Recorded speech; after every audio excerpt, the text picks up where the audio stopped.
Bueno, hoy vamos a hablar de hipertensión arterial secundaria, un ítem muy importante en la patología cardiovascular, que hace un tiempo atrás se pensaba que era muy escasa la presentación de hipertensión secundaria, pero ahora se sabe que es bastante más frecuente. La hipertensión secundaria se define como el aumento de la presión arterial sistodiastólica o sistémica debido a una causa que se ha podido identificar, no así como la primaria, que como ustedes saben es idiopática y es la mayor parte de las causas de hipertensión. Los objetivos en cualquier hipertensión arterial primaria o secundaria es establecer el riesgo cardiovascular global, identificando otros factores de riesgo.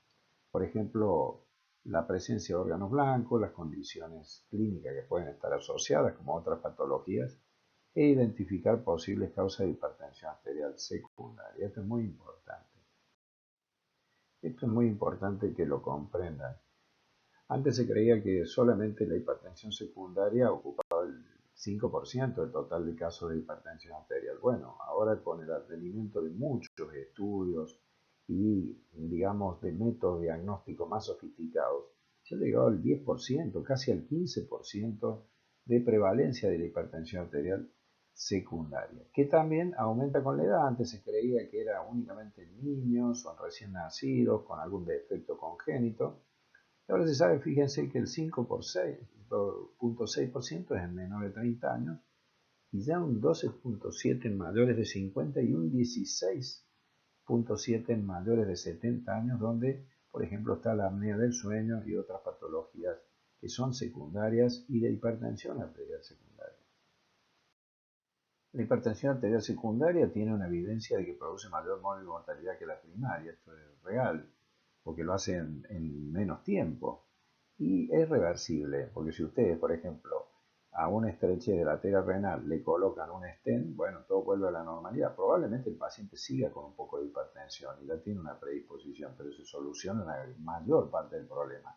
Algunas causas tienen tratamiento específico como esta, como les decía, otras solucionar, por ejemplo, su hipertiroidismo o su hiperaldosteronismo secundario, o primario, perdón. Y bueno, operando un tumor que produce feocromocitoma de la médula suprarrenal. Pero quedan por ahí alteraciones, como ustedes ven, la tasa de mejoría en algunos casos llega al tercio o en algunos otros la mejoría es mucho más importante, ¿no?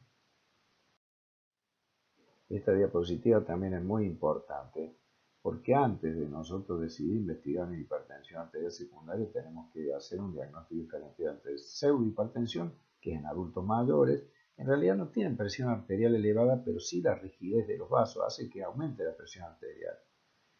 Puede ser que se haya tomado mal la presión arterial porque al paciente se le toma de pie o se le toma sobre la ropa, no le levantan la ropa por encima del pliegue del codo. Es un error garrafal que yo lo veo en los residentes nuestros también. Increíble que los pacientes no lo alivianen y no le levanten la ropa para tomarle la presión. Es un error grave.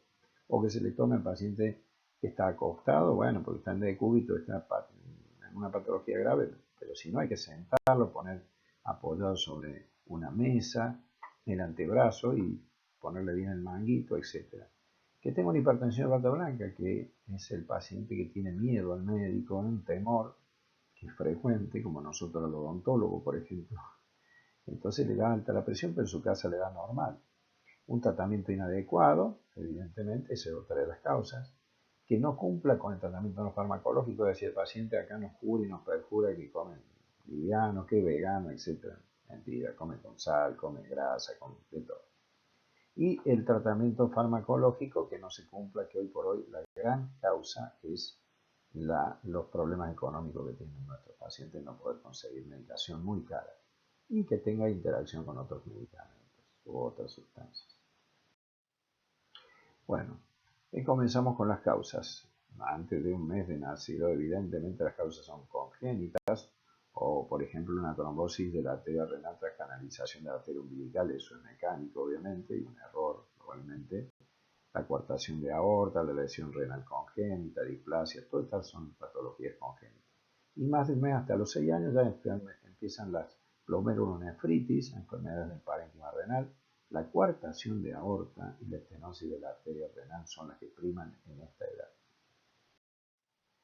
Ya en los niños de 6 hasta los 10 años siguen, fíjense acá, la enfermedad del parénquima, las nefritis, sobre todo nefrosis también, pero la nefritis fundamentalmente, estenosis de la arteria renal, y de los 10 a los 18 años en adolescentes también fuertemente la patología renal vascular o parenquimatosa es la que predomina sobre las demás.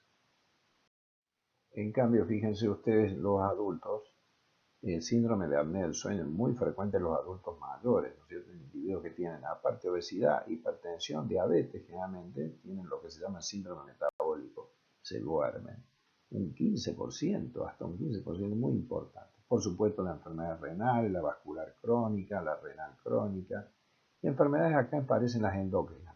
Y fundamentalmente el hiperaldosteronismo primario es quizá la causa más frecuente. La enfermedad tiroidea, el hipo y el hipertiroidismo, el Cushing, el feocromocitoma, que no es tan frecuente.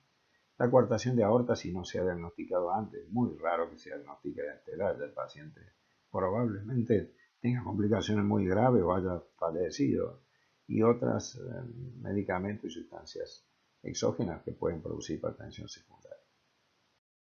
¿Cuándo nosotros debemos sospechar hipertensión secundaria? Bueno, antes se decía que si no era en un bebé, en un niño o en un adolescente difícil que tuviera hipertensión secundaria. No es así. El primer pico se da hasta antes de los 30 años, pero después de los 55 años también. Y ahí es donde empiezan causas de hipertensión arterial relacionadas con la vasculatura, con la apnea del sueño, con patologías endocrinas, por ejemplo, esto es muy frecuente, o la rigidez que producen las arterias, lo que da lo que se llama la hipertensión sistólica aislada del adulto mayor.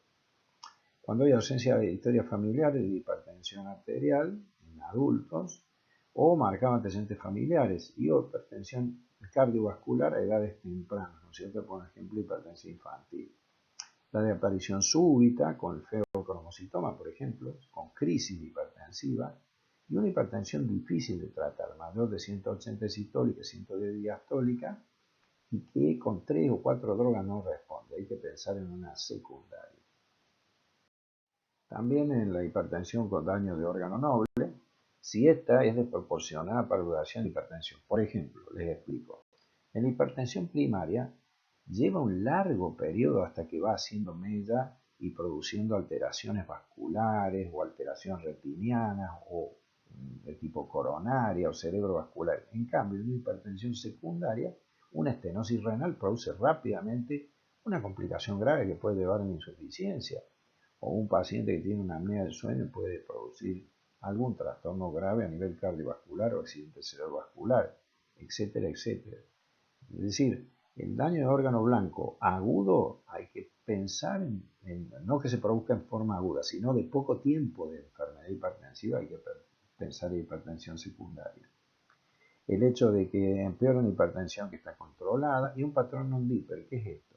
Cuando la presión arterial desciende, eso es normal durante la noche, los pacientes se denominan diper, una sigla inglesa. Se ve por mapa, por monitoreo ambulatorio de presión arterial. Si no le baja la presión, es más que bajarle, le aumenta durante la noche que debería bajar, esto se llama non-diper y es característico de la hipertensión secundaria. Bueno, acá tenemos unas respuestas al tratamiento hipertensivo alterada, también hay que sospechar hipertensión secundaria. Cuando se elimina mucho potasio, si no hay diurético en dosis alta, por lo menos hay que pensar en hiperaldosteronismo, por ejemplo, primario, el descenso llamativo del filtrado glomerular, también con trastornos relativos a IECA, a las drogas enalapril, por ejemplo, o los sartanes, etc. Y la hipertensión arterial resistente, que es aquella que evidentemente resiste al tratamiento, no responde al tratamiento de distintas drogas. Eso hay que pensar en hipertensión secundaria. Bueno, como última diapositiva este primer bloque, pasamos al segundo bloque ahora. Decimos que, lógicamente, como todo patología, tenemos la anamnesis que no puede ser reemplazada con ningún estudio complementario. Primero, preguntarle bien al paciente los antecedentes fisiológicos, patológicos, familiares, hereditarios, tóxicos, ambientales, etc. Esto es muy importante. El examen físico debe ser muy minucioso, buscando soplos a nivel lumbar, a nivel carotídeo, ver si no tiene bocio, si no tiene trastornos relacionados con patologías endocrinas, si tiene pulsos, por ejemplo, que están normales a nivel de los miembros superiores y muy bajos a nivel de los miembros inferiores, una coartación de aorta, y los métodos complementarios que ahora hay y muchos, gracias a Dios. Vamos a pasar al segundo módulo. Muchas gracias.